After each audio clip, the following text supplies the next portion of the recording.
भारतीय किसान मजदूर संयुक्त मोर्चा राष्ट्रीय अध्यक्ष चौधरी शाह आलम ने हरिद्वार मातृ सदन से हो रहे आंदोलन को दिया पूर्ण समर्थन। हरिद्वार मातृ सदन के संघर्ष को मिल रहा व्यापक समर्थन 10 दिन के अनशन के बाद भी जब नहीं सुनी सरकार ने, तो विभिन्न सामाजिक राजनीतिक संगठन आए गंगा आंदोलन के समर्थन में। यूपी के जनपद मुजफ्फरनगर से गंगा की अविरलता और निर्मलता को बचाने के लिए मातृ सदन का संघर्ष और तेज होता जा रहा है। मातृ सदन के स्वामी दयानंद पिछले 10 दिनों से अनशन पर हैं और उनकी स्थिति गंभीर होती जा रही है। इस आंदोलन को अब संत समाज, किसान संगठन, सामाजिक कार्यकर्ता और बेरोजगार संघ जैसे विभिन्न समूहों का व्यापक समर्थन मिल रहा है। आज मुजफ्फरनगर में आयोजित प्रेस वार्ता में टीम अन्ना हजारे के राष्ट्रीय कोर कमेटी सदस्य और किसान मंच के राष्ट्रीय प्रवक्ता भोपाल सिंह चौधरी ने उत्तर प्रदेश के मुख्यमंत्री योगी आदित्यनाथ से अपील की कि वह स्वामी दयानंद की तपस्या और कठिन परिश्रम का संज्ञान लें। उन्होंने कहा, गंगा को बचाने का यह आंदोलन केवल एक प्रदेश का नहीं बल्कि पूरे देश का है। गंगा भारत की आत्मा है और इसकी रक्षा के लिए हर संभव कदम उठाना सरकार का कर्तव्य है। स्वामी दयानंद, जो पिछले 10 दिनों से भूख हड़ताल पर हैं, ने गंगा की अविरलता और निर्मलता के लिए अपना जीवन समर्पित कर दिया है। भोपाल सिंह चौधरी ने कहा, स्वामी दयानंद की तपस्या और संघर्ष को अनदेखा करना गंगा और हमारी संस्कृति के प्रति सरकार की उदासीनता को दर्शाता है। उत्तराखंड सरकार को तुरंत हर संभव कदम उठाने चाहिए ताकि गंगा को बचाया जा सके। उन्होंने आगे कहा कि वह जल्द ही दिल्ली के सभी सांसदों से मुलाकात करेंगे और उनसे निवेदन करेंगे कि संसद में इस मुद्दे को गंभीरता से उठाया जाए। गंगा केवल एक नदी नहीं बल्कि ये हमारी संस्कृति, धर्म और पर्यावरण का आधार है। इसके विनाश पर चुप रहना देश के लिए विनाशकारी होगा। उन्होंने कहा, इस आंदोलन को संत समाज और विभिन्न संगठनों का समर्थन मिल रहा है। भारतीय किसान मजदूर संयुक्त मोर्चा के राष्ट्रीय अध्यक्ष मोहम्मद शाह आलम ने कहा, गंगा की रक्षा करना हर भारतीय का कर्तव्य है। हम इस आंदोलन में मातृ सदन और स्वामी दयानंद के साथ खड़े हैं। यदि सरकार ने जल्द कदम नहीं उठाए तो हम देशव्यापी आंदोलन करेंगे। उत्तराखंड बेरोजगार संघ के देहरादून जिला अध्यक्ष जसपाल चौहान ने भी आंदोलन में अपनी भागीदारी की घोषणा की। उन्होंने कहा, गंगा के लिए खनन माफियाओं के खिलाफ लड़ाई में हम पूरी ताकत लगाएंगे। यदि सरकार ने सुप्रीम कोर्ट और हाई कोर्ट के आदेशों का पालन नहीं किया तो कानूनी और आंदोलन दोनों रास्ते अपनाए जाएंगे। आरटीआई कार्यकर्ता और सामाजिक कार्यकर्ता पीयूष जोशी ने कहा, ये केवल उत्तराखंड का नहीं बल्कि पूरे देश का मुद्दा है। गंगा हमारी सांस्कृतिक धरोहर है और इसे माफियाओं के हाथों में सौंपना हमारे भविष्य के साथ खिलवाड़ है। मुख्यमंत्री धामी को अपनी नीतियों पर पुनर्विचार करना चाहिए और गंगा को बचाने के लिए ठोस कदम उठाने चाहिए। जगत गुरु शंकराचार्य स्वामी अविमुक्तेश्वरानंद ने भी इस मुद्दे पर सरकार को घेरते हुए कहा कि गंगा हमारी आस्था का प्रतीक है। गंगा की पवित्रता को दूषित करना करोड़ों हिंदुओं की भावनाओं पर हमला है। यदि सरकार ने इस मामले को गंभीरता से नहीं लिया तो इसका परिणाम उसे भविष्य में भुगतना पड़ेगा। भोपाल सिंह चौधरी ने कहा कि जल्द ही दिल्ली में सभी सांसदों से मुलाकात की जाएगी और संसद में गंगा की अविरलता और निर्मलता का मुद्दा उठाने के लिए आग्रह किया जाएगा। उन्होंने कहा, यह आंदोलन तब तक जारी रहेगा जब तक सरकार गंगा की रक्षा के लिए ठोस कदम नहीं उठाती।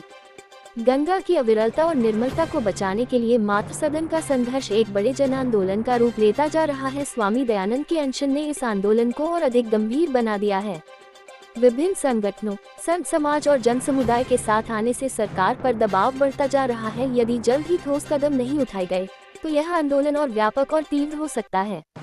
CA7 न्यूज पर देश दुनिया की सभी खास खबरें देखने लिए YouTube प्लेटफॉर्म पर चैनल को सब्सक्राइब जरूर करें और खबरों को शेयर, लाइक, कमेंट करना न भूलें। आपके पास भी है अगर कोई खास खबर तो आप हमारे WhatsApp नंबर 9456820711 या 9412008001 पर कॉल या WhatsApp पर मैसेज भेज सकते हैं। Bureau report CA7 news. जी प्रेस वार्ता की है क्या? मैं मोहम्मद शाह आलम, भारतीय किसान मजदूर संयुक्त मोर्चा अध्यक्ष। आज हमने ग्रीन एप्पल होटल में जो है प्रेस कॉन्फ्रेंस की। हमारे बड़े भाई चौधरी भोपाल जी उत्तराखंड हमारे साथ हैं और ये माँ गंगा को लेकर लड़ाई चल रही है और लंबे समय से चल रही मातृ सदन जो है हरिद्वार, उनके नेतृत्व में लड़ाई चल रही है और हम माँ गंगा की जो है अपवित्रता के लिए लड़ाई लड़ रहे हैं और इसके लिए जो है कई साधु संतों ने अपने प्राणों की आहुति दी है। और आज फिर एक हमारे मातृ सदन में संत जो है फिर अपने जो है अनशन पर बैठ गए हैं। आज 10वां दिन है उनके प्राणों की रक्षा के लिए। हम लोगों ने मजबूत कदम उठाया है और हम उत्तर प्रदेश सरकार से भी निवेदन करते हैं कि साधु संतों की उत्तर प्रदेश में सरकार है तो ये संतों की ओर देखें और सरकार से बात करें। ऐसा नहीं होना चाहिए। माँ गंगा की पवित्रता, निर्मलता ये बरकरार रहनी चाहिए और जितने भी वहाँ खनन माफिया हैं जो व्यापार के लिए माँ गंगा को पवित्रता को जो है खंडित करना का प्रयास कर रहे हैं, उनके खिलाफ सख्त कार्रवाई हो और ये पूरे उत्तराखंड के अंदर जो है सभी जगह खनन बंद होना चाहिए।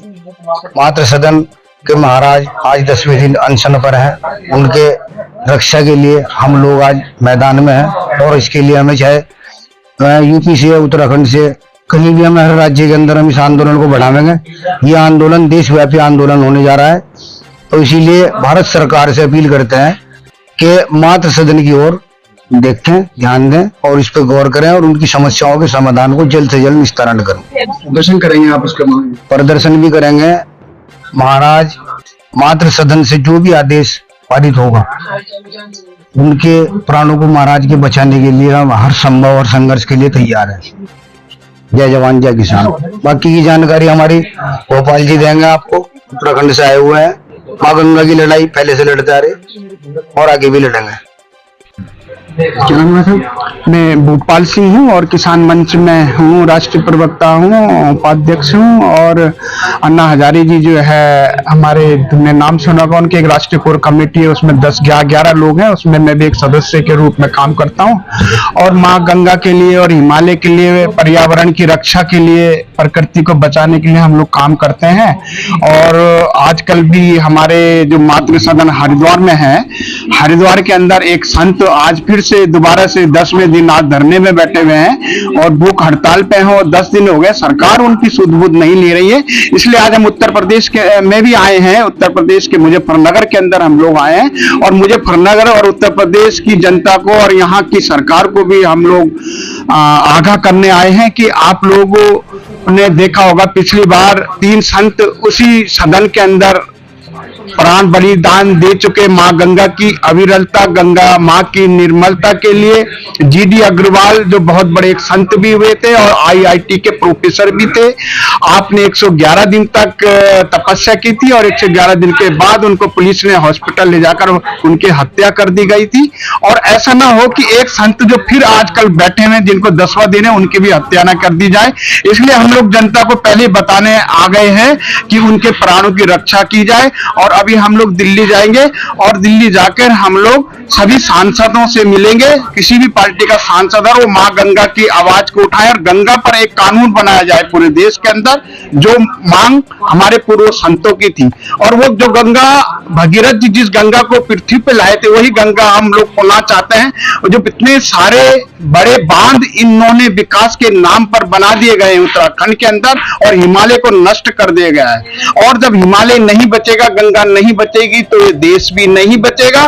क्योंकि जब गंगा हिमालय से निकलती है तो उसके अंदर 17 प्रकार की औषधियां आती हैं उसमें बहकर, उसमें जड़ी बूटियां आती थी, लेकिन वो जड़ी बूटियों को बाहर में ही रोक दिया गया है, उन झीलों में ही उसको तब्दील कर दिया गया और दफन कर दिया उन जड़ी बूटियों को। जिस जड़ी बूटियों का जिस जल को पी के, जिसे गंगा जल कहा जाता था, उस जल को पी के हम लोग शुद्ध हो जाते थे और हमारे शरीर के जितने रोग थे सब नष्ट हो जाया करते थे।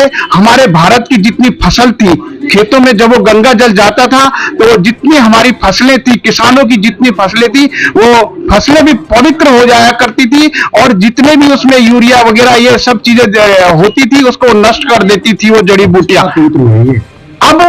अब नहीं हो रही है। अब इसलिए नहीं हो रही है कि वो बांध को रोक दिया। झील में, झील होती है ना, तो झील के अंदर जब पानी चलता है तो आप लोग एक गिलास में पानी डालो तो उसमें ऊपर से पाउडर डालो तो पाउडर नीचे बैठ जाता है ना तली में, तो झील के अंदर वो जड़ी बूटियां वहीं रह गई है। वो जड़ी बूटी आप लोग जो अविरल नहीं हो पा रही हो, निर्मल अविरल बह रही नहीं है, वो यहां तक नहीं पहुंच पा रही है, आपके खेतों तक, आपके शरीर तक नहीं पहुंच पा रहा हो गंगा जल। हम लोग ये चाहते हैं कि बड़े जो जितने बांध बना दिए गए हैं ये और बांध, अधिक बांध अब पहाड़ों में ना बनाया जाए और जितने छोटे हैं छोटे बांध आप बना सकते हैं।